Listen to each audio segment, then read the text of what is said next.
Hello बच्चों, आज हम पढ़ेंगे क्लास 8 का chapter number 2 linear equation in one variable. ये चैप्टर बच्चों बहुत ही इजी है और इसको आप इंट्रोडक्शन दूंगा आज मैं इसका।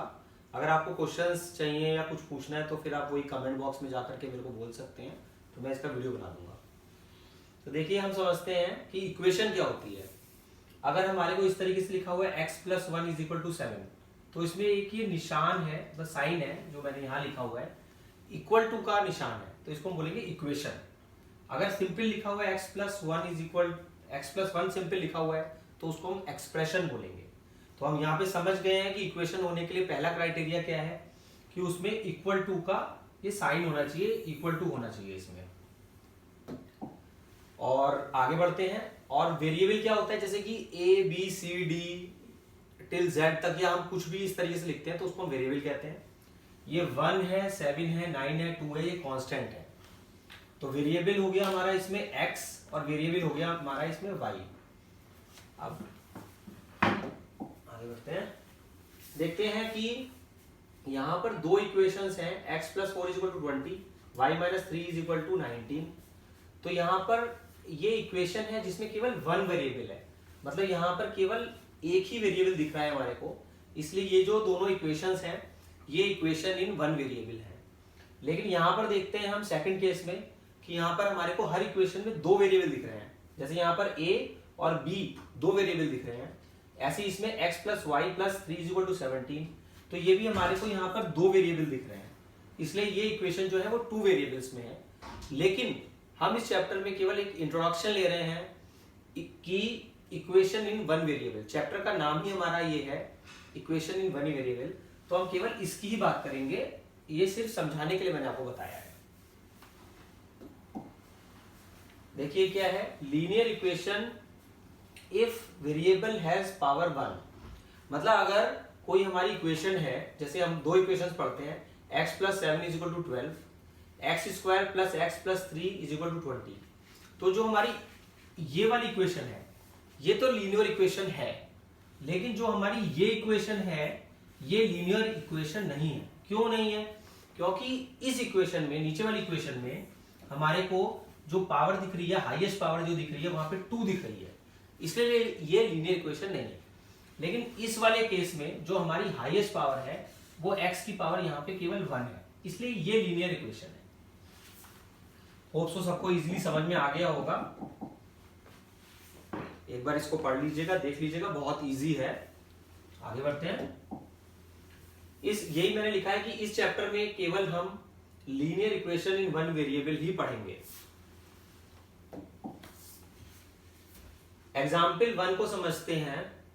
Verify that x = 4 is a root of equation 2x - 3 = 5। मतलब सिंपल सा है कि हमें ये वेरीफाई करना है कि ये जो इक्वेशन है और x = 4 इसका रूट है कि नहीं है। मतलब अगर हम इस इक्वेशन में x = 4 को पुट करेंगे तो दोनों साइड्स हमारी बराबर आएंगी कि नहीं। अगर दोनों साइड्स बराबर आएंगी तो x = 4 इसका रूट है। तो हम ट्राई करते हैं, इसको फिल करते हैं। यहां पे मैंने लिखा 2, ब्रैकेट में हमने x = 4 पुट कर दिया क्योंकि इसने पूछा था ऐसा। फिर हमने इसको सॉल्व करा, देखिए 4 2 8, सिंपल मैथमेटिक्स है। 5 = 5 आंसर आया। मींस हमारी left hand side = right hand side होती है। इसका मतलब ये हुआ कि x = 4 इसका रूट है। आगे बढ़ते हैं। ये एग्जांपल नंबर 2 है कि अगर हमारे वन वेरिएबल की इक्वेशंस है तो उसको सॉल्व कैसे करेंगे। तो देखिए x + 7 = 20, यहां पर क्या करना है हमारे को, तो छोटे से एग्जांपल से समझते हैं इसको, लीनियर इक्वेशन को। यहां देता है, लिखा हुआ है x + 7 = 20, तो यहां पर x = 20 - 7। जब भी हमारे को लीनियर इक्वेशन को सॉल्व करना होता है तो हम उसमें क्या करते हैं कि वेरिएबल को एक तरफ ले लेते हैं, कांस्टेंट्स को एक तरफ ले लेते हैं। यहां पर क्या है, 7 अगर इधर जाएगा तो ये -7 हो जाएगा। लीनियर इक्वेशन सॉल्व करते वक्त हमें ये हमेशा, हमारा एक थंब रूल है कि जब भी हम इक्वल टू के साइन को, हम किसी भी चीज को, वेरिएबल को या कांस्टेंट को, अगर हम एक साइड से दूसरी साइड ले जाते हैं तो उसका साइन चेंज हो जाता है। मान लीजिए अगर ये यहाँ पर प्लस है तो ये इधर जाकर के हम इसको माइनस लिखेंगे। यहाँ पर हमने उसी रूल को फॉलो करा है। x is equal to 20 minus 7 तो x इज इक्वल टू 13। बहुत ही सिंपल है, एक बार आप इसको देखेंगे दोबारा चाहे देखेंगे तो तब भी समझ आएगा, वैसे ही समझ में आ गया होगा। आगे बढ़ते हैं। अब एक छोटा सा एक इसमें वेरिएबल के क्वेश्चंस में सेंटेंस फॉर्मेशन भी आता है। तो यहाँ पर हम देखते हैं कि यहाँ पर एक क्वेश्चन दिया हुआ है फॉर एग्जाम्पल के लिए, सम ऑफ टू नंबर्स इज 84। दो नंबर्स का जो जोड़ है वो 84 है। उसमें लिखा है out of two numbers one number is 10 greater than the other, find the numbers. इसमें ये कह रहा है क्वेश्चन में कि टू नंबर्स का जोड़ 84 है, वो तो हमें समझ में आ गया, लेकिन जो दो नंबर हैं उसमें से एक नंबर दूसरे नंबर से 10 बड़ा है। तो हम इसमें क्या करेंगे कि जब भी हमारे को ये क्वेश्चन कहीं पर भी आपको कोई भी क्वेश्चन आएगा जिसमें कहें find the number, find the numbers, तो उसमें आपको क्या करना है कि जब ये फाइंड द नंबर लिखा हुआ हो तो आप उसको एज्यूम कर लीजिए let the number be x. कोई भी वेरिएबल ले सकते हैं आप, एक्स वाई कुछ भी ले सकते हैं। तो यहाँ पे हमने लिया है let the number be x. तो अगर हमारा एक नंबर एक्स होगा तो हमारा जो दूसरा नंबर होगा वो एक्स प्लस 10 हो जाएगा। तो ये देखते हैं हम, let the first number be x, second number is x plus 10। तो अब इन दोनों नंबर्स को मैंने जोड़ा है ब्रैकेट में करके, x plus 10 is equal to 84। Simple है, एक बार आप जब भी ना समझ में आए तो वीडियो को बैक करके देख सकते हैं, बहुत ही सिंपल है क्योंकि ये तो इंट्रोडक्शन है सिर्फ, वैसे भी चैप्टर डिफिकल्ट नहीं है। तो इसमें हमने लिखा x plus 10 is equal to 84।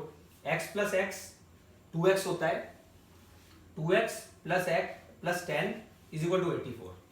तो अब इसको मैंने नेक्स्ट स्लाइड में सॉल्व करके दिखाया है। ये देखिए 2x plus 10 is equal to 84, 2x is equal to 84 minus 10, 2x is equal to 74। तो x is equal to 74 by 2। यहाँ पे मैंने लिखना रह गया था तो मैं यहाँ पर आपको लिख के दोबारा से दिखा देता हूँ कि इसके बाद में जो स्टेप आएगा वो ये आएगा 2x is equal to 74, x is equal to 74 by 2। इसको हम कट करते हैं, सॉल्व करते हैं तो ये 37 आ जाता है। तो अगर हमारा एक नंबर 37 है तो दूसरा नंबर क्योंकि 10 ज्यादा था तो 10 अगर वो x मोर देन ज्यादा है अगर वो पहले नंबर से, तो x plus 10 is equal to 47 हो गया। तो हमारे दोनों नंबर आ गए, पहला नंबर 37 और दूसरा नंबर 47।